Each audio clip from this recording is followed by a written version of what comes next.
আজ আমরা দেখব current energy check of your partner.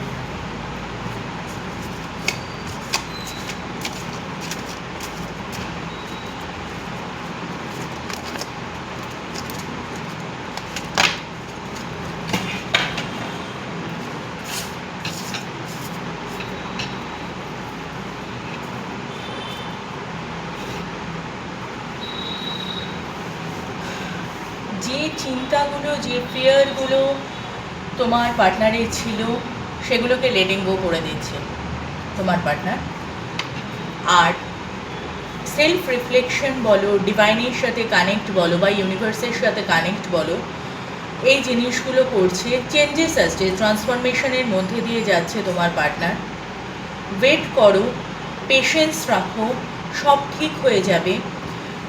তোমার পার্টনার নিজের ভেতরে কী আছে, নিজের সাথে কানেক্ট করা, ইউনিভার্সের সাথে কানেক্ট করা, কনসাসনেসকে ফুলফিল করা, অ্যাওয়ারনেসকে নিয়ে আসা, এই জিনিসগুলো করছে।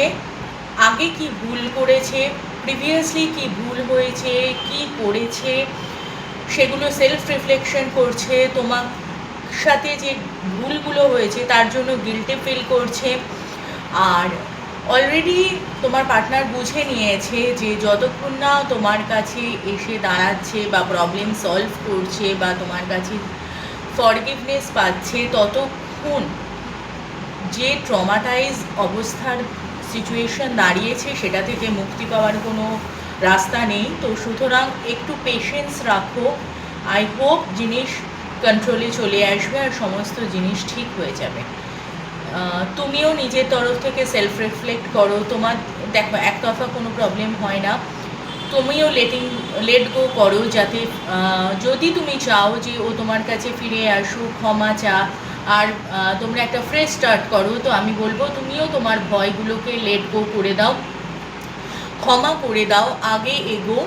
আর বাকি ডিভাইন টাইমিংয়ে ইউনিভার্স তুমি অবধি তোমার পার্টনারকে পাঠিয়ে দেবে। তখন তুমি ডিসাইড করো তুমি কি করবে, ক্লোজার নেবে কি ফ্রেশ স্টার্ট করবে। কারণ তোমার পার্টনার রিকনসিলেশনের জন্যই আসছে।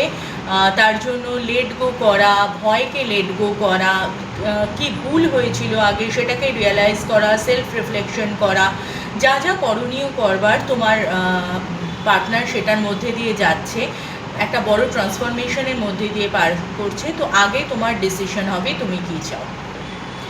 রিল ভালো লাগলে লাইক, শেয়ার, কমেন্ট করো আর সাবস্ক্রাইব করে নিও চ্যানেল। Thank you.